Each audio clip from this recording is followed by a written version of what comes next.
નમસ્કાર નમસ્કાર નમસ્કાર વિદ્યાર્થી મિત્રો, સ્વાગત છે આપ સર્વ વિદ્યાર્થી મિત્રોનું તમારી પોતાની YouTube ચેનલ ઓશન કોચિંગ ક્લાસીસમાં. વિદ્યાર્થી મિત્રો, તમારી પ્રથમ પરીક્ષાની તૈયારીઓ કરવા માટે વિકાસ પરીક્ષા લક્ષ્ય અસાઇનમેન્ટ જે છે તેની નવનીત કંપની દ્વારા લોન્ચ કરી દેવામાં આવ્યું છે ને તેનું સંપૂર્ણ સોલ્યુશન તમને મળી જશે આપણી ચેનલ ઓશન કોચિંગ ક્લાસીસની અંદર, જેની અંદર આજનો આપણો વિષય છે ધોરણ 9 સામાજિક વિજ્ઞાન વિષય વિભાગ બી, જેની અંદર પ્રકરણ નંબર 1 અને પ્રકરણ નંબર 2 આ બે ચેપ્ટરનું આજે આપણે સોલ્યુશન જોવાનું છે. સોલ્યુશનની શરૂઆત કરીએ તે પહેલા તમારા માટે પ્રથમ પરીક્ષા માટે ખૂબ જ અગત્યનું એવું આજે વિકાસ પરીક્ષા લક્ષ્ય અસાઇનમેન્ટ છે, તેને તમે તમારા ઘર બેઠા મંગાવી શકો છો. અને ઘર બેઠા મંગાવવા માટેનો કોન્ટેક્ટ નંબર તમને આપવામાં આવેલો છે 70 46 22 22 54. આ કોન્ટેક્ટ નંબર ઉપર કોન્ટેક્ટ કરીને તમે તેની જે બુક છે તે તમારા ઘર બેઠા તમે મેળવી શકો છો. તો જોઈએ વિભાગ નંબર બી એનો પ્રશ્ન નંબર 1. અને આજે વિભાગ બી છે તેની અંદરથી તમને 2 માર્ક્સના પ્રશ્ન પૂછાતા હોય છે. કેટલા માર્ક્સ વાળા? તો કે 2 માર્ક્સ વાળા પ્રશ્ન આમાંથી તમારે પૂછાય છે. તો પેલું જોઈએ, બક્સરનું યુદ્ધ ક્યારે અને કોની વચ્ચે થયું અને તેનું શું પરિણામ આવ્યું? તો ભાઈ યાદ રાખવાનું છે, બક્સરનું યુદ્ધ થયું હતું 1764 માં. ક્યારે થયું હતું? 1764 માં થયું હતું. શું કામ થયું હતું? તો કે બંગાળના પૂર્વ નવાબ, એનું નામ હતું મીર કાસિમ. કોની સાથે થયું હતું? તો કે પૂર્વ નવાબ બંગાળના, એનું નામ હતું મીર કાસિમ. કોણ હતા? મીર કાસિમ. હવે જો આ સમજીએ ને એની પહેલા આપણે આ પ્લાસીનું યુદ્ધ સમજવું પડે કે ભાઈ 1757 ની અંદર પ્લાસીનું યુદ્ધ થયું. કોની કોની વચ્ચે થયું હતું? તો કે સિરાજ ઉદ્દૌલા અને અંગ્રેજો વચ્ચે થયું હતું. પણ એ સિરાજ ઉદ્દૌલા અને અંગ્રેજો વચ્ચે જે યુદ્ધ થયું ને એમાં સિરાજ ઉદ્દૌલાનો જે મુખ્ય સેનાપતિ હતો મિર્ઝાફર, એને સિરાજ ઉદ્દૌલાને શું આપ્યો? ધોકો આપ્યો. એટલે કે અંગ્રેજોની સાથે મળી ગયો. એમાં સિરાજ ઉદ્દૌલાની હાર થઈ. પછી મિર્ઝાફરને શું બનાવવામાં આવ્યો હતો? તો કે બંગાળનો નવાબ બનાવવામાં આવ્યો હતો. બરાબર છે. તો એ સિરાજ ઉદ્દૌલાને બંગાળનો નવાબ સિરાજ ઉદ્દૌલાને હરાવીને બંગાળનો નવાબ મિર્ઝાફરને બનાવવામાં આવ્યો. અને મિર્ઝાફર જેવો બંગાળનો નવાબ બન્યો, બરાબર છે, એ બંગાળનો નવાબ બન્યો પછી એ બધી જ રીતે છે સ્વતંત્રતા અંગ્રેજોને આપતો નહોતો. આથી મિર્ઝાફરને હટાવીને મીર કાસિમને પાછો બંગાળનો નવાબ બનાવે. પણ મીર કાસિમ જે છે એ તો એના કરતા વધારે ખટપટીયો હતો. એટલે કે એ તો થોડોક પણ વેપાર નહોતો કરવા દેતો અંગ્રેજોને. આથી મીર કાસિમને હટાવવામાં આવ્યો અને પાછો મિર્ઝાફરને બંગાળના નવાબ તરીકે બેસાડવામાં આવ્યો. તો આજે મીર કાસિમ જે છે એને ભાઈ મગજમાં લાગી આવ્યું કે ભાઈ મને બંગાળના નવાબ પદેથી કેમ હટાવવામાં આવ્યો. બરાબર છે. આથી લાગી આવ્યું અને હટાવી દીધો. આથી મીર કાસિમ છે એ ગયો કોની પાસે? તો કે અવધના નવાબ પાસે. કોની પાસે ગયો તો કે અવધના નવાબ પાસે. અને અવધના નવાબ પાસે મદદ માંગવા માટે ગયો ત્યારે એ જગ્યાએ એ સ્થળે મુઘલ બાદશાહ શાહ આલમ બીજો એ પણ ત્યાં આવ્યો હતો. આથી શાહ આલમ બીજાએ એવું કીધું, ચાલો ને કાંઈ વાંધો નહીં, તમે આવ્યા છો તો તમને મદદ કરી દો. એટલે કે મીર કાસિમ, અવધના નવાબ અને શાહ આલમ બીજા, આ ત્રણેયની જે સંયુક્ત સેના હતી, આ ત્રણેયની જે સંયુક્ત સેના હતી તે, અને એની વિરુદ્ધમાં કોણે યુદ્ધ કર્યું હતું? તો કે અંગ્રેજોએ યુદ્ધ કર્યું હતું. એની વિરુદ્ધ કોણ હતા? તો કે અંગ્રેજો હતા. બરાબર છે. અને યુદ્ધ ક્યારે થયું હતું? તો કે 1764 માં થયું હતું. અને આજે બક્સરનું જે યુદ્ધ થયું એની અંદર જીત કોની થઈ?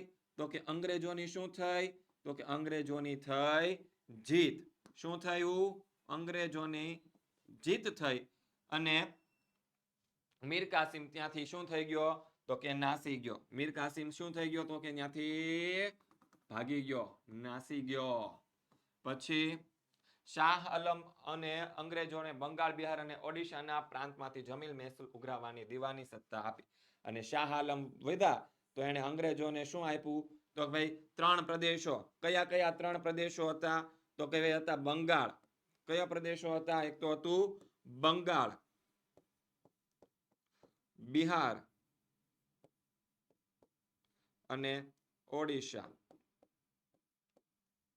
આ 3 પ્રદેશોમાંથી શું છે?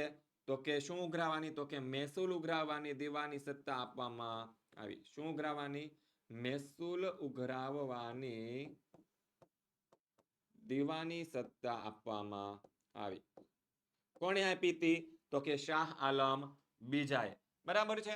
ચાલો આગળ વધીએ. બીજો સવાલ કે શું કે છે? પ્લાસીનું યુદ્ધ ક્યારે અને કોની વચ્ચે થયું હતું તે શોધીને લખો. જો અહીંયા આપણને ઓપ્શન આપેલા છે ભાઈ 1757 માં શું કે છે? 1757 માં થયું હતું, 1761 માં થયું હતું, 1765 માં થયું હતું. બરાબર છે. તો ભાઈ આમાંથી આપણો એક ઓપ્શન છે એ સાચો છે. તો એ ઓપ્શન કયો છે? તો કે 1757 ની અંદર થયું હતું. ક્યારે થયું હતું? 1757. આ ઓપ્શન સાચો છે. પછી બીજા ઓપ્શનો જોઈએ કે ભાઈ બંગાળના નવાબ સુજાઉદ્દૌલા કે બંગાળના નવાબ સિરાજ ઉદ્દૌલા, ફ્રેન્ચો, અંગ્રેજો કે પોર્ટુગીઝો. તો ભાઈ યુદ્ધની અંદર કોણ હતા? તો કે ભાઈ બંગાળના નવાબ સિરાજ ઉદ્દૌલા હતો. અને એનું વિરુદ્ધ યુદ્ધ કોનું થયું હતું? તો ભાઈ અંગ્રેજોનું થયું હતું. તો આપણે લખી શકીએ સરસ મજાનો જવાબ કે ઈસવીસન 1757 માં બંગાળના નવાબ સિરાજ ઉદ્દૌલા અને અંગ્રેજો વચ્ચે યુદ્ધ થયું હતું. ઓકે, આવી ગયો જવાબ. ચાલો વધીએ આગળ. આગળનો સવાલ શું કે છે કે ઈસ્ટ ઇન્ડિયા કંપનીના શાસન દરમિયાન ભારતનો કારીગર ગરીબ અને બેરોજગાર બન્યો. કેમ બેરોજગાર બન્યો? ભાઈ અંગ્રેજ સરકારે ઇંગ્લેન્ડનું કાપડ ઉદ્યોગ હતું. કોણ હતું? અંગ્રેજ સરકાર. કઈ સરકાર હતી? અંગ્રેજ સરકાર હતી. અંગ્રેજ સરકારને શું કરવું હતું? તો ઇંગ્લેન્ડનું કાપડ ઉદ્યોગ હતો. કયો ઉદ્યોગ હતો? કાપડ ઉદ્યોગ. અને ઇંગ્લેન્ડનો કાપડ ઉદ્યોગનો વિકાસ ક્યાંથી હતો? તો ભાઈ ઇંગ્લેન્ડના માન્ચેસ્ટરની અંદર થયો હતો. આવો પ્રશ્ન પણ પૂછાઈ શકે. બરાબર છે. માન્ચેસ્ટર એ કાપડ ઉદ્યોગનું મહત્વનું કેન્દ્ર હતું. તો એનો એને વિકાસ કરવો હતો. શું કરવો હતો? એનો કાપડ ઉદ્યોગનો એને વિકાસ કરવો હતો. હવે વિકાસ કરવો હતો તો ભારતની અંદર એ કાપડ બનતું હતું. ભારતના કારીગરો પણ કાપડ બનાવતા હતા. જો ભારતના કારીગરો કાપડ બનાવીને વેચે તો એનો માલ વેચાય નહીં. આથી શું કર્યું? તો કે ભારતના કાપડ ઉદ્યોગ પર એને શું કર્યું? અન્યાયી જકાત નાખ્યો. શું કર્યો? એના કારણે એને ભારતના કાપડ ઉદ્યોગ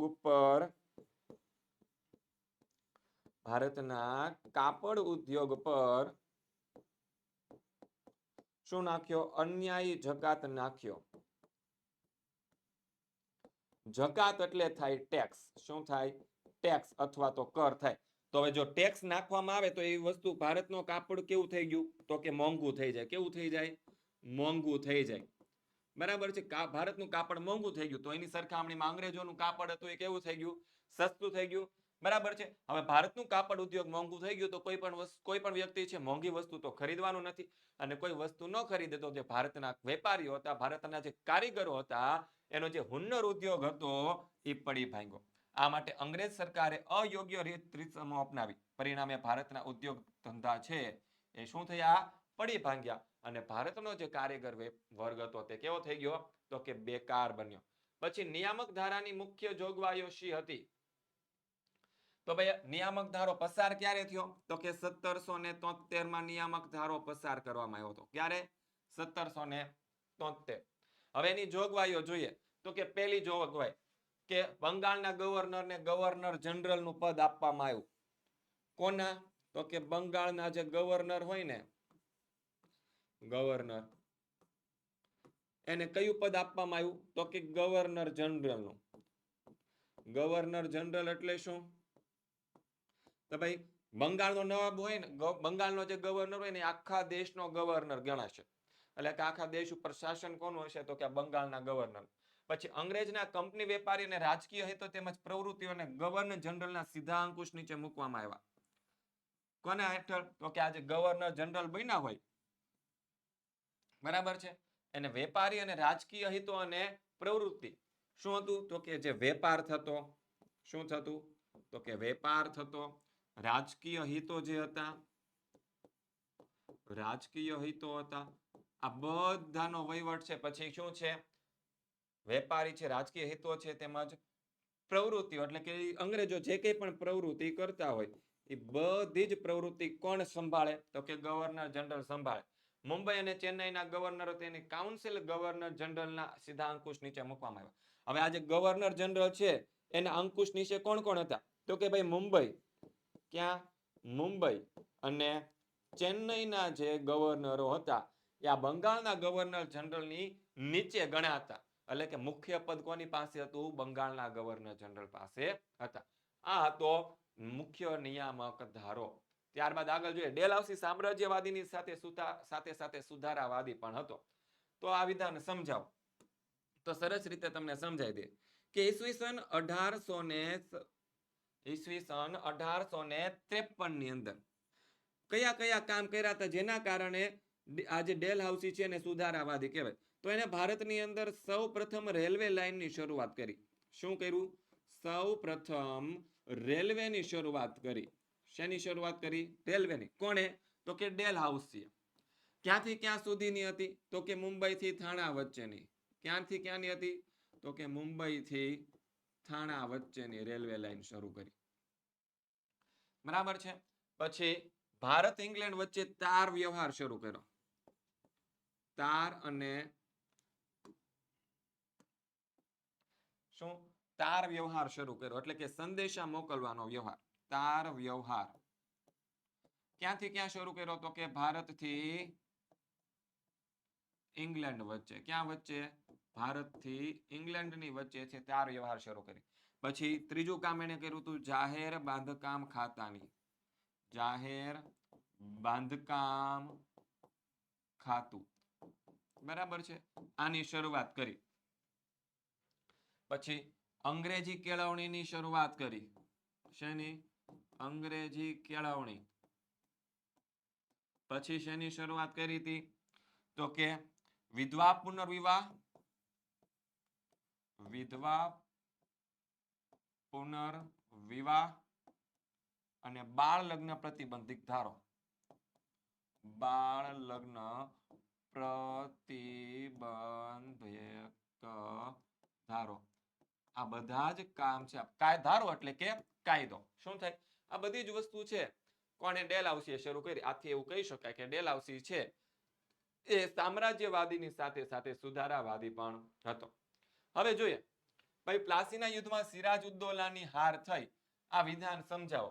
તો ભાઈ અંગ્રેજો હતા ને સીધે સીધી જો રીતે લડાઈ લડવા જાય ને કોની સાથે? સિરાજુદ્દૌલા સાથે. બંગાળના નવાબ સાથે લડવા જાય ને તો એ જીતી શકે તેમ હતા નહીં.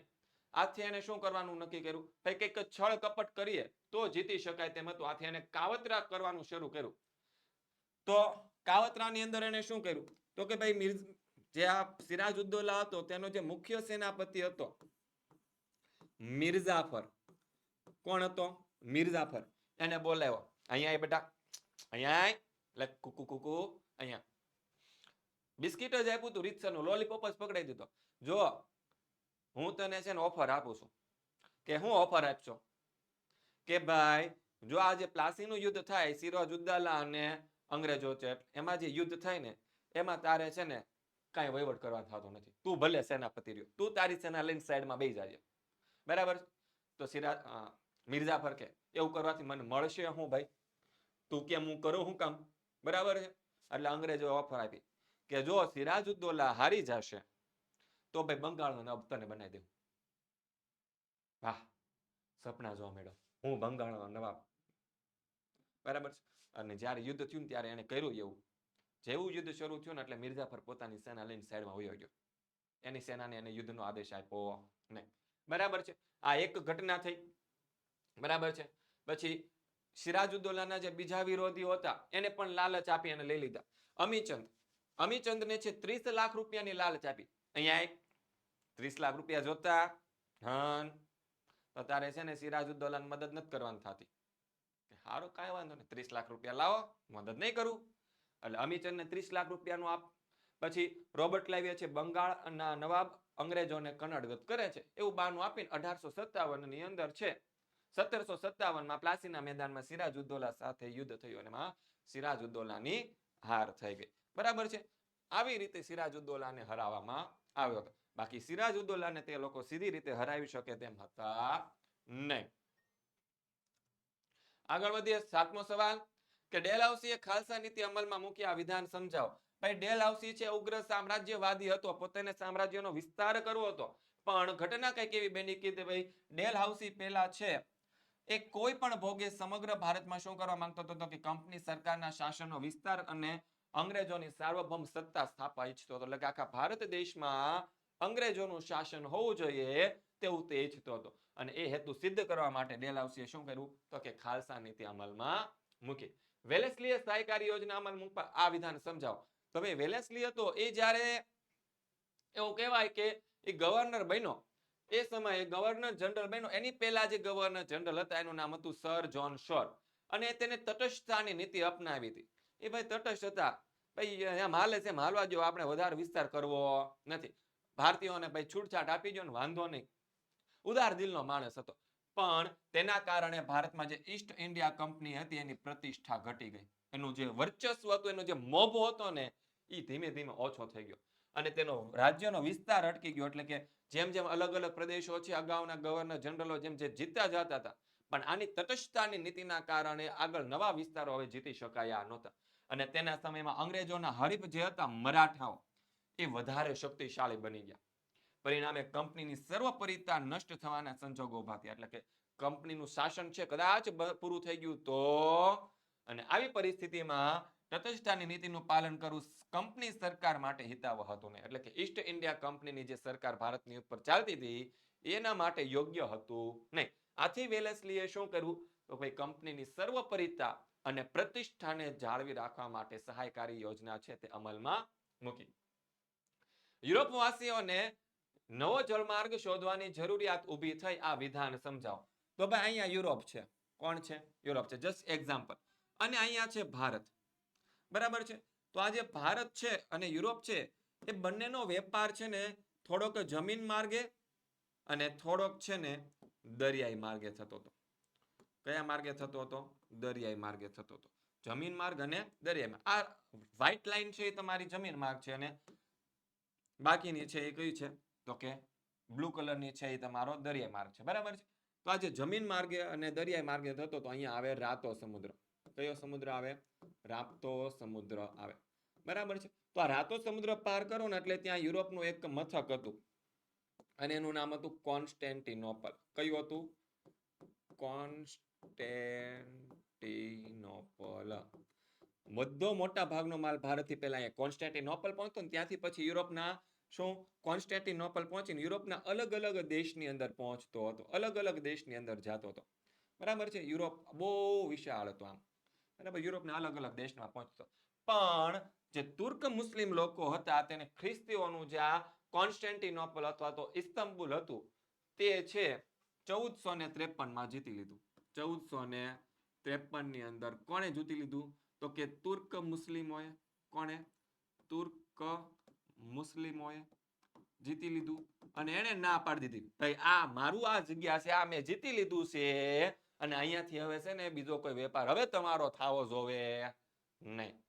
એવું કોને કહેવામાં આવ્યું તો કે આ કોન્સ્ટેન્ટિનોપલ તુર્ક મુસ્લિમોએ જીતી લીધું અને યુરોપના જે ખ્રિસ્તીઓ હતા એને ના પાડી દીધી અહીંયાથી આવતા નહીં. બરાબર. આ મારી જગ્યા છે, હવે મારા ઘર આગળથી નીકળતા નહીં.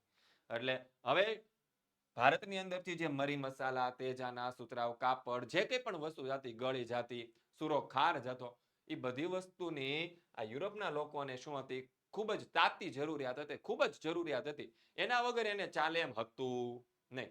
આથી યુરોપવાસીઓને નવો જળમાર્ગ શોધવાની જરૂરિયાત ઊભી થઈ. ત્યારબાદ 10મો સવાલ કે યુરોપિયન પ્રજાને પૂર્વના દેશોમાંથી મળતી ચીજ વસ્તુ શાથી બંધ થઈ? ભાઈ 1453 આગળ સમજાવ્યું તે તુર્ક મુસ્લિમોએ આંતરરાષ્ટ્રીય વેપારી મથક જે કોન્સ્ટેન્ટિનોપલ હતું ને જીતી લીધું. પરિણામે યુરોપ અને પૂર્વના દેશો વચ્ચેનો વેપાર માર્ગ બંધ થઈ ગયો અને યુરોપના પ્રજાને પૂર્વના દેશોમાંથી મળતી ચીજ વસ્તુઓ બંધ થઈ ગઈ. હવે જોઈએ પ્રકરણ નંબર 2 નો પહેલો સવાલ. ફ્રેન્કફર્ટની સંધિ જ પ્રથમ વિશ્વ યુદ્ધનું મુખ્ય કારણ હતું એવું શાથી કહી શકાય? તો ભાઈ જર્મની અને સેડા, જર્મની અને ફ્રાન્સ. કોણ? જર્મની દેશ અને ફ્રાન્સ દેશ. બરાબર છે. એ બંનેની વચ્ચે યુદ્ધ થયું. શોનું વચ્ચે યુદ્ધ થયું તો કે જર્મની અને ફ્રાન્સ. આ બંને દેશો વચ્ચે યુદ્ધ થયું. શું થયું હતું તો કે અહીંયા લખી નાખીએ આપણે યુદ્ધ થયું હતું. હવે યુદ્ધ ક્યાં થયું હતું તો કે સેડાનનું યુદ્ધ થયું હતું. કોનું? સેડાન. ઓલા ઈ વાળા સેડાને યાદ રાખજો. બરાબર છે. સેડાનનું યુદ્ધ થયું હતું અને એ સેડાનના યુદ્ધમાં છે એ જર્મની જીતી ગયું. કોણ જીતી ગયું તો કે જર્મની જીતી ગયું. અને ફ્રાન્સ હારી ગયું. કોણ જીતી ગયું? જર્મની જીતી ગયું અને ફ્રાન્સ હારી ગયું. આથી જર્મની છે બાપ થઈને બેહી ગયો, એ ફ્રાન્સ તું હારી ગયો છો, હવે તારે છે ને હું જે કહું ને તારે કરવું પડશે. અને આ સંધિ જ્યારે બંને વચ્ચે સંધિ કરવામાં આવી, જર્મની અને ફ્રાન્સ આ બંને વચ્ચે શું થઈ? સંધિ થઈ. અને સંધિની અંદર જીતા હોય એનું જ દાદાગીરી હાલે. સિમ્પલ વાત છે, સાદી વાત છે. જે જીતું એની જ દાદાગીરી હાલે. આથી જર્મનીએ ફ્રાન્સને છે આ સંધિની અંદર જર્મનીએ યુદ્ધ દંડ આપવો પડ્યો. ફ્રાન્સે છે શું આપવા પડ્યા? તો કે પૈસા આપવા પડ્યા. યુદ્ધ થયું એના માટે એને દંડ ફટકારવામાં આવ્યો. કોના તરફથી? જર્મની તરફથી. શું ફટકારવામાં આવ્યો? યુદ્ધ દંડ. શું આપવા? ફ્રાન્સે જર્મનીને શું આપવા પડ્યા? પૈસા આપવા પડ્યા.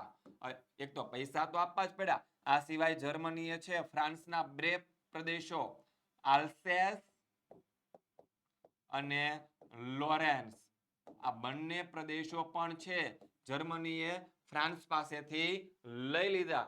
અને જર્મનીએ ફ્રાન્સનું આ જે અપમાન કર્યું એ અપમાન ફ્રાન્સ ક્યારેય ભૂલી શક્યું નહીં. આમ ફ્રેન્કફર્ટની જે સંધિ થઈ હતી ને એ જ પ્રથમ વિશ્વયુદ્ધનું કારણ ગણાય છે. જો સિમ્પલ ભાષાની અંદર સમજાવો, તમે બે કોઈક વ્યક્તિઓ છો, તમે સ્કૂલની અંદર બે બાળકો ભણો છો. હવે એક બાળક આવીને તમને બે તમાચા મારી જાય, બરાબર છે? તમે એની સામે યુદ્ધ કરવા જાઓ પણ તમે હારી જાવ છો, બરાબર છે? તમે શું થાવ છો? હારી જાવ છો. પછી એ જે જીતી ગયેલો છોકરો હોય એ તમને એમ કે તારે છે ને પહેલી બેન્ચીસે નથી બેવાનું, તારે બીજી બેન્ચીસે, હું કાલથી પહેલી બેન્ચીસે બેહીશ. થાય ને એવું, બરાબર છે? બાંધવાનું થઈ ગયું હોય, તમે હારી ગયા હોય તો એ તમને કે તમારે ભાઈ છેલ્લી બેન્ચી છે અથવા બીજી બેન્ચી છે, ત્રીજી બેન્ચ, તારી જગ્યા હું બેસીશ એવું કે. એટલે તમને મનમાં એમ થાય ને એ કહેવા વાળો મને કોણ? એ કહેવા વાળો મને કોણ? હું એનો શું કરીશ? હું એનો બદલો લઈશ. એટલે કે મનમાં જે વાત ખૂચી ગઈ હોય, તમે હારી ગયા હોય ને, એ તમારા મનમાં હંમેશા રહે. જે દિવસે હું તાકાતવાળો થઈશ ને તે દિવસે હું છે ને તને જોઈ લઈશ. હું તને જોઈ લઈશ. હું મારા દોસ્તારને બોલાવીને આવીશ પણ ગમે એમ કરી હું તને જોઈ લઈશ. બરાબર છે? અને આજે ફ્રાન્સના મનમાં જે આ વેર ભાવના રહી ગઈ ને એના કારણે જ પ્રથમ વિશ્વયુદ્ધ થયું હતું. પછી જર્મની અને ઇંગ્લેન્ડ વચ્ચે તીવ્ર આર્થિક સ્પર્ધા થઈ. કેમ થઈ? તો કે 19મી સદીના અંતે જે જર્મની હતું એ એશિયા અને આફ્રિકામાં બજારો મેળવવા હરીફાઈ કરવા માંડી. અને જર્મની ઇંગ્લેન્ડ અને ફ્રાન્સની સરખામણીએ સસ્તી કિંમતે કાચો માલ વેચવા માંડી. કોણ હતું? તો કે એક તો હતું જર્મની. જર્મની છે પોતાના દેશની અંદર ઉત્પાદિત થતી વસ્તુ છે ને એ ક્યાં વેચવી હતી? એને તો કે એશિયામાં વેચવી હતી. ક્યાં વેચવી હતી? તો કે એશિયામાં અને જે આફ્રિકાના જે દેશો હતા ને ત્યાં તેને વેચવી હતી. પણ વાત કંઈક એમ છે, એ સમયે એશિયા અને જે આફ્રિકાના જે દેશો છે ને, કોણ છે? આ એશિયા અને આફ્રિકાના જે દેશો હતા ને ત્યાં શાસન કોનું ચાલતું હતું? તો કે ઇંગ્લેન્ડ અને ફ્રાન્સ દેશ છે એના મોટા ભાગના દેશ, એશિયા અને આફ્રિકાના મોટા ભાગના દેશો ઉપર છે ઇંગ્લેન્ડ અને ફ્રાન્સનું શાસન ચાલતું હતું. અને જર્મની છે એ ત્યાં શાસન ચાલતું હોવાથી જર્મની પોતાનો માલ છે આ એશિયા અને આફ્રિકાના જે દેશો છે એમાં શું કર્યું?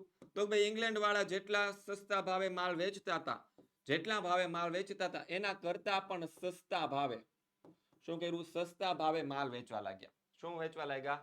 સસ્તા ભાવે માલ વેચવા લાગ્યા. આથી ઇંગ્લેન્ડ અને ફ્રાન્સને પણ શું કરવું પડે? માલનો કિંમત સસ્તી રાખવી પડે. જો એ માલની કિંમત સસ્તી રાખે તો એને શું થાય? પહેલા જેટલો નફો મળતો હોય એટલો નફો મળે ને એનાથી ઓછો મળવા. એટલે કે ફ્રાન્સ અને ઇંગ્લેન્ડના જે બજાર હતા એ તૂટવા લાગ્યા. પરિણામે જર્મની અને ઇંગ્લેન્ડ વચ્ચે તીવ્ર આર્થિક સ્પર્ધા શરૂ થઈ. પછી આગળ જોઈએ, પ્રથમ વિશ્વયુદ્ધ પછી રાષ્ટ્રસંઘની સ્થાપના કરવામાં આવી તે માટેના કારણો જણાવો. એટલે કે પ્રથમ વિશ્વયુદ્ધ પૂરું થયું ને એ પ્રથમ વિશ્વયુદ્ધ પછી પારાહાર જાનહાનિ થઈ. કેવી? પારાવાર એટલે કે પુષ્કળ પ્રમાણમાં ખૂબ જ મોટી જાનહાનિ થઈ અને અબજો રૂપિયાની સંપત્તિ નાશ પામી. વિશ્વયુદ્ધની આ ભયાનક કક્ષા એ વિશ્વના દેશોને વિશ્વ શાંતિ માટે અનિવાર્યતા સમજાય. એટલે કે વિશ્વના જે દેશો હતા ને એને સમજમાં આવી ગયું હતું કે ભાઈ યુદ્ધ છે એ યુદ્ધથી કોઈનું પણ સારું થતું નથી. શું છે? યુદ્ધથી કોઈનું પણ કંઈ સારું થતું નથી. કેમ? જો યુદ્ધ થાય તો છે ઘણા બધા સૈનિકો મૃત્યુ પામે, શું થાય? સૈનિકો હોય તે શું થાય? તો કે મૃત્યુ પામે. સૈનિકો શું પામે? મૃત્યુ પામે. બરાબર છે? યુદ્ધની અંદર સૈનિકો તો મૃત્યુ પામે, પણ સૈનિકો પાછળ જે સૈનિકો કઈ કુસ્તી તો લડવા ગયા નહોતા ત્યાં તો એ શું કરવા માટે ગયા હતા? યુદ્ધ કરવા ગયા હતા. યુદ્ધ કરવા માટે હથિયારો, ટેન્કો, મિસાઇલો આ બધી વસ્તુ હોય. એટલે એ બધી વસ્તુ બનાવવામાં શું થાય? તો કે પૈસા વપરાય, રૂપિયા વપરાય. તો એ પૈસા એટલે કે અઢળક સંપત્તિ છે એનું પણ નુકસાની થાય. આથી વિશ્વના દેશોને સમજાઈ ગઈ યુદ્ધથી શું થાય છે? તો કે ભયાનક છે એ વિશ્વના દેશોને છે ભયાનક નુકસાની જાય છે. આથી એને વિશ્વ શાંતિની શું સમજાય? તો કે અનિવાર્યતા સમજાય. શું સમજાય? અનિવાર્યતા. અનિવાર્યતા એટલે કે જરૂરિયાત. શું? જરૂરિયાત સમજાય. વિશ્વની અંદર ગમે એ થાય, હવે બીજી વાર યુદ્ધ થવું જોવે નહીં. જો બીજી વાર યુદ્ધ થશે તો શું થાહે? તો પાછું જેટલી સંપત્તિ નુકસાન થાય છે એટલી બીજી વાર થાય. ઘણા બધા લોકો મૃત્યુ પામશે, ઘણી બધી સ્ત્રીઓ અનાથ થશે, ઘણા બધા બાળકો અનાથ થઈ જશે. ઘણી બધી સ્ત્રીઓ વિધવા થઈ જશે અને બાળકો અનાથ થઈ જશે. બરાબર છે? આથી વિશ્વમાં શાંતિ, વિશ્વના દેશો વચ્ચે શાંતિ જાળવી રાખવા માટે પરસ્પરના મતભેદો દૂર કે ઝઘડાઓ છે વાટાઘાટો કે લવાદી દ્વારા શાંતિથી ઉકેલવા, આંતરરાષ્ટ્રીય સહકાર વધારવા, એક આંતરરાષ્ટ્રીય સંસ્થાની શેની? એક આંતરરાષ્ટ્રીય સંસ્થાની ખાસ જરૂર જણાઈ હતી. આથી વિશ્વ યુદ્ધને અંતે પેરિસમાં યોજાયેલી જે શાંતિ પરિષદ હતી એમાં ઈસવીસન 1919માં રજૂ કરેલ જોગવાઈ અનુસાર 10 જાન્યુઆરી 1920 ના રોજ રાષ્ટ્રસંઘ છે લીગ ઓફ નેશન્સની સ્થાપના કરવામાં આવી. ત્યારબાદ જોઈએ ચોથો સવાલ, પ્રથમ વિશ્વ યુદ્ધ પછી યુરોપીય સમાજમાં પ્રજાઓ, સ્ત્રીઓ જાગૃત બની તે કઈ રીતે કહી શકાય? જો વિશ્વયુદ્ધની અંદર મોટી સંખ્યામાં પુરુષો હતા એ મૃત્યુ પામ્યા હતા. શું થયા હતા? પુરુષો મૃત્યુ પામ્યા હતા. અને યુરોપિયન સમાજમાં પુરુષોની સંખ્યા ઘટી હતી. પુરુષો હતા એની સંખ્યા ઘટી ગઈ કારણ કે યુદ્ધની અંદર બહુ બધા પુરુષો મૃત્યુ પામ્યા. આથી જીવનના અનેક ક્ષેત્રમાં કામ કરવા માટે સ્ત્રીઓને શું કરવું પડ્યું? આગળ આવવું પડ્યું. સ્ત્રીઓને આગળ આવવું પડ્યું મજબૂરીમાં. અને સ્ત્રીઓએ પુરુષોની કૌટુંબિક અને વ્યાવસાયિક જવાબદારીઓ સ્વીકારી. અને સ્ત્રીઓ આગળ આવીને જે પુરુષો કામ કરતા હતા એ બધું કુટુંબની જે વ્યવસ્થા હતી સ્વીકારી લીધી. પછી વ્યવસાયિક એટલે કે ઘર ધંધો કરતી થઈ ગઈ અને સ્ત્રીઓ ઘરની 4 દિવાલમાંથી બહાર આવી અને તેનામાં આત્મવિશ્વાસ વધ્યો અને રાજકીય જાગૃતિ આવી. પરિણામે યુરોપના કેટલાક દેશોમાં સ્ત્રી મતાધિકાર માટેના આંદોલનો થયા. આમ પ્રથમ વિશ્વ યુદ્ધ પછી છે યુરોપ સમાજમાં સ્ત્રીઓ હતી એ જાગૃત બની ગઈ હતી. પાંચમો સવાલ, 22 જાન્યુઆરી 1905 ના દિવસને રશિયાનો લોહિયાળ રવિવાર દિન તરીકે ઉજવવામાં આવે છે. બરાબર છે? આ તમને અત્યારે સમજાવી દઉં છું. ભાઈ 22 જાન્યુઆરી રશિયામાં જે ક્રાંતિ થઈ ને એ અંતર્ગત 22 જાન્યુઆરી 1905 ના દિવસે, ક્યારે? તારીખ હતી 19 જાન્યુઆરી અને 1905 નો દિવસ. એ દિવસે રશિયાના ફાધર ગોપેન, કોણ હતા? ફાધર ગોપેન. ફાધર ગોપેન એના નેતૃત્વ નીચે, નામના એક પાદરીના નેતૃત્વ નીચે એક વિશાળ લોકોનું સરઘસ. કોણ હતું? સરઘસ એટલે કે લોકો, વિશાળ લોકોનું જે સરઘસ હતું એ સમયે ઝાર નિકોલસ બીજા ના મહેલની બહાર કોની પાસે આવ્યા હતા? ઝાર નિકોલસ બીજો એના મહેલની બહાર નિશસ્ત્ર હતા. કેવા હતા? નિશસ્ત્ર એટલે એની પાસે કોઈ હથિયારો નહોતા, ખાલી એનો વિરોધ કરવા માટે આવ્યા હતા. અને એની પાસે જે બોર્ડ હતા એમાં લખ્યું હતું રશિયાનો ગોરો નાનો પ્રભુ ઘણું જીવો, રશિયાનો ગોરો નાનો પ્રભુ ઘણું જીવો. બરાબર છે? તો હવે આ જે ઝાર હતો એને શું આપ્યો? ગોળીબાર કરવાનો આદેશ આપ્યો અને ઝારની સેનાએ છે એને ગોળીબાર ઢુમ ઢુમ ઢુમ ઢુમ ઢુમ ઢુમ ઢુમ ઢુમ કરી બધાને બતાવી દીધા. એટલે કે ઘણા બધા લોકો મૃત્યુ પામ્યા, ઘણા બધા લોકો ઘાયલ થઈ ગયા. એના કારણે એ લોકોનું જે લોહી વહ્યું એ જે ઝાર નિકોલસ બીજાનો જે પિટ્સબર્ગનો જે મહેલ હતો ને તેની આગળનો જે બરફ હતો ને એ લાલ થઈ ગયો. લોહીથી કેવો થઈ ગયો? લાલ થઈ ગયો. આથી 22 જાન્યુઆરી 1905 નો દિવસ છે ને એને રશિયાનો લોહિયાળ રવિવાર દિન તરીકે ઉજવવામાં આવે છે. પછી આગળ જોઈએ, નીચેના શબ્દોની પારિભાષિક શબ્દ સમજાવો. એમાં પેલું છે બ્લેક હેન્ડ. બરાબર છે? તો બ્લેક હેન્ડ છે ને તે સર્બિયાની ઉગ્રવાદી સંસ્થા હતી. ઉગ્રવાદી સંસ્થા પણ કહી શકાય અને આતંકવાદી સંસ્થા પણ કહી શકાય. શું કહી શકાય? આતંકવાદી સંસ્થા હતી. આ સંસ્થા છે એને શું કર્યું તો કે ઓસ્ટ્રિયાના રાજકુમાર છે એ સરસ મજાના પોતાની પત્ની સાથે છે બગીમાં બેસીને આમ જઈ રહ્યા હતા, ત્યારે આ બ્લેક હેન્ડ નામની જે સંસ્થા હતી ને એને કેટલાક લોકોએ આવીને શું કર્યું તો કે રાજકુમાર અને તેની જે પત્ની હતી ને એને ગોળે ઢીશુમ ઢીશુમ ઢીશુમ કરીને ઓલાળી દીધા. અને આ ઘટના પાછળ સર્બિયાનો હાથ હોવાનો ઓસ્ટ્રિયાએ આક્ષેપ મૂક્યો અને 48 કલાકની અંદર ગુનેગારને પકડી અને ઓસ્ટ્રિયા સમક્ષ હાજર રજૂ કરવાનું સર્બિયાને આખરી જાહેરનામું આપ્યું. જો 48 કલાકમાં હાજર નહીં કરવામાં આવે તો યુદ્ધ થઈ જાય એવું જાહેર કરવામાં આવ્યું. પછી આવે છે રાષ્ટ્રસંઘ. ભાઈ રાષ્ટ્રસંઘ શું છે તો કે રાષ્ટ્રસંઘ છે વિશ્વનો શું છે વિશ્વના રાષ્ટ્રનો સંગઠિત અને વ્યવસ્થિત સમુદાય હતો અને પ્રથમ વિશ્વ યુદ્ધને અંતે વિશ્વના દેશોને વિશ્વ શાંતિની જરૂરિયાત હતી અને જરૂર સર્જાય તેથી જગતમાં વિશ્વ શાંતિ સ્થાપવાના હેતુથી અમેરિકાના રાષ્ટ્રપ્રમુખ હતા વુડ્રો વિલ્સન, એના નેતૃત્વ નીચે છે પેરિસમાં ભરાયેલી શાંતિ પરિષદે 9 જાન્યુઆરી 1920 ના દિવસે વિશ્વના રાષ્ટ્રોને સંગઠિત કરી એક રાષ્ટ્ર સંસ્થા એટલે કે રાષ્ટ્રસંઘ એટલે કે લીગ ઓફ નેશન્સની સ્થાપના કરી હતી. ત્યારબાદ આગળ છે વર્સેલ્સની સંધિ કે ભાઈ પ્રથમ વિશ્વ યુદ્ધ પૂરું થયું 1919માં ફ્રાન્સની રાજધાની પેરિસમાં મળેલા જે મિત્ર રાષ્ટ્રની જે શાંતિ પ્રક્રિયા હાથ ધરી જે પેરિસ શાંતિ સંમેલન તરીકે ઓળખાય છે. બરાબર છે. તેમાં 58 જેટલા કમિશનો રચાયા અને તેમની 145 જેટલી બેઠકો યોજવામાં આવી અને આ જે શાંતિ સંમેલન હતું એમાં જર્મની સાથેની સમજૂતી છે વર્સેલ્સના શીશ મહેલમાં કરવામાં આવી, તેથી તેને વર્સેલ્સની સંધિ કહેવામાં આવે છે. બરાબર છે. આગળ જોઈએ અફીણ વિગ્રહ. ઇંગ્લેન્ડ હતું તેને ચીનમાં શરૂ કરેલા અફીણના વેપારને કારણે ઇંગ્લેન્ડ અને ચીન વચ્ચે જે યુદ્ધ શરૂ થયા એને અફીણ વિગ્રહ તરીકે ઓળખવામાં આવે છે. સંધિ એટલે શું થાય તો કે સુલેહ થાય. સુલેહ અથવા તો આપણે આપણી ગુજરાતી ભાષામાં જેને કહીએ સમાધાન. શું કહેવાય? સમાધાન કહેવાય. તો જગતના બે દેશો વચ્ચે કોઈ કારણોસર યુદ્ધ થાય તો યુદ્ધને અંતે યુદ્ધ પૂરું થાય પછી યુદ્ધને અંતે એક દેશનો વિજય થાય અને બીજા દેશનો પરાજય થાય. તો પરાજિત દેશ છે એ વિજયી દેશની શરણાગતિ સ્વીકારે. શું સ્વીકારે? શરણાગતિ સ્વીકારે. બાપલિયા માફ કરો, હવે યુદ્ધ ન થવું જોઈએ. બરાબર છે. અને જે વિજેતા દેશ હોય તેને શું કરવી પડે? તેની સાથે સુલેહ કરવી પડે અને એને શું કહેવાય છે? સંધિ કહેવાય છે. અને આ જે સંધિ થાય એની અંદર જે વિજેતા દેશ હોય અને જે હારેલા દેશ હોય તો હારેલો દેશ છે એ વિજેતા દેશની શું કરે છે? કેટલીક બાબતો એને શરતો હોય એ સ્વીકારવી પડે છે. પછી એકીકરણ. તો એકીકરણ એટલે કે એકબીજા સાથેનું શું કહેવાય? જોડાણ કહેવાય. શું કહેવાય? જોડાણ. ભાઈ હું એક જર્મની નામનો દેશ છું. કોણ છું? હું એક જર્મની નામનો દેશ છું. બરાબર છે. હું મારી આજુબાજુના દેશને એમ કહું હું જો શક્તિશાળી દેશ છું, હું તમને છે ને અત્યારે તમારી ઉપર યુદ્ધ કરું તો તમને જીતી શકું તેમ છું. બરાબર છે.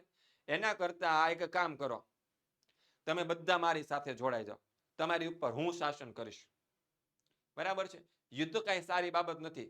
તમે બધા મારી સાથે જોડાઈ જાઓ, તમને જે વસ્તુની જરૂરિયાત હશે બધી વસ્તુ તમને મળી જાય, પણ તમારે મારી સાથે જોડાવાનું. આવી જે સંધિ કરવામાં આવે ને એને એકીકરણ કહેવાય. તો ભાઈ એકબીજા સાથેનું જોડાણ, અનેકનું એક થવું. અને પ્રથમ વિશ્વ યુદ્ધ પહેલા જર્મની છે એના ચાન્સેલર સર બિસ્માર્કે છે જર્મનીના જુદા જુદા પ્રદેશને જોડીને જર્મનીને એક રાષ્ટ્ર બનાવ્યું હતું, એટલે કે જર્મનીનું એકીકરણ કર્યું હતું. પછી સામ્રાજ્યવાદ. તો કે રાજકીય, આર્થિક અને લશ્કરી દ્રષ્ટિએ વિકાસ પામેલા દેશો કોઈ અલ્પ વિકસિત દેશ પર પોતાનું રાજકીય આધિપત્ય જમાવે તેને શું કહેવાય?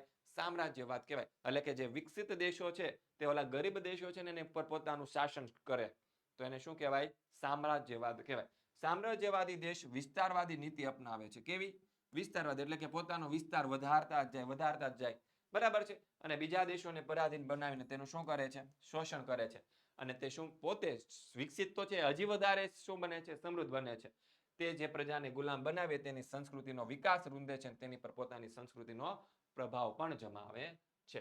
પછી જોઈએ બોલ્શેવિક ક્રાંતિ. તો કે લેનિન માર્ક્સવાદી વિચારસરણી મુજબ શ્રમજીવીઓના વર્ચસ્વમાં માનતો હતો. આ લેનિન રશિયાનો જે લેનિન હતો તે માર્ક્સવાદી વિચારસરણી મુજબ તે શ્રમજીવીઓના વર્ચસ્વમાં માનતો, એટલે કે શ્રમજીવીઓ છે એને જીવવાનો અધિકાર હોવો જોઈએ. અને મેન્શેવિક પક્ષમાં મધ્યમ વર્ગના લોકો વર્ચસ્વ ધરાવતા હતા. અને લેનિને બોલ્શેવિક એટલે કે બહુમતીને મેન્શેવિકો વિરુદ્ધ ઉશ્કેરી નવેમ્બર 1917માં સશસ્ત્ર ક્રાંતિ કરી અને સત્તા પ્રાપ્ત કરી, જે સમાજવાદી બોલ્શેવિક ક્રાંતિ તરીકે જાણીતી છે. પછી આગળ જોઈએ લોહિયાલ રવિવાર, તો કે 22 જાન્યુઆરી 1905 ના દિવસે આગળ મેં તમને સમજાવ્યું રશિયાના ફાધર ગોપેન નામના એક પાદરી એના નેતૃત્વ નીચે એક વિશાળ લોકોનું સરઘસ છે તે જાર નિકોલસ બીજાના આવેદન પત્ર માટે આપવા માટે તેના મહેલે પહોંચ્યું. બધા લોકો કેવા હતા? નિશસ્ત્ર હતા. આ લોકો પર જારે છે લશ્કર દ્વારા ગોળીબાર કરાવ્યો અને હજારો લોકો નિર્દોષ લોકોને મારી નાખવામાં આવ્યા અને હજારોને ઘાયલ કરવામાં આવ્યા. તો જે સેન્ટ પીટર્સબર્ગ નામનો જે જારનો મહેલ હતો એનો આગળનો જે બરફ હતો એ લોહીથી કેવો થઈ ગયો હતો? લાલ થઈ ગયો હતો. આથી એને લોહિયાલ રવિવાર દિન તરીકે ઉજવવામાં આવે છે. તો બસ વિદ્યાર્થી મિત્રો, આ હતું સરસ મજાનું તમારું પ્રકરણ નંબર 1 અને પ્રકરણ નંબર 2 નું સમજૂતી સાથેનું સોલ્યુશન. બરાબર છે. આગળ આપણે મળીશું, પણ એની પહેલા તમારા માટે એક ખાસ વાત એ છે કે તમારે જો ધોરણ 9 વિશે વધારે માહિતી જોતી હોય ને તો આપણું ગ્રુપ વોટ્સઅપ ગ્રુપની અંદર જોઈન થઈ જવાનું છે. ક્યાં થઈ જવાનું છે? વોટ્સઅપ ગ્રુપમાં જોઈન થઈ જવાનું છે. અને વોટ્સઅપ ગ્રુપમાં જોઈન થવા માટેની લિંક તમને નીચે ડિસ્ક્રિપ્શનમાં આપવામાં આવેલી છે. બરાબર છે. વધારે માહિતી જોતી હોય તો આપણો કોન્ટેક્ટ નંબર તો તમને આપેલો છે 70 46 22 22 54. બરાબર છે. હવે તમારે જો આ સમજાઈ ગયું હોય, મેં તમને સમજાવ્યું એ તમારે જો યોગ્ય લાગ્યું હોય તો ઓસીસી ઇઝ ધ બેસ્ટ આવી મને એક કોમેન્ટ કરી દેવાની છે. શું કરી દેવાની છે? એક કોમેન્ટ કરી દેવાની છે. OCC is the best. OCC is the best. Okay વિદ્યાર્થી મિત્રો, મળીએ છીએ નેક્સ્ટ સોલ્યુશન સાથે. ત્યાં સુધી જય હિન્દ, જય ભારત.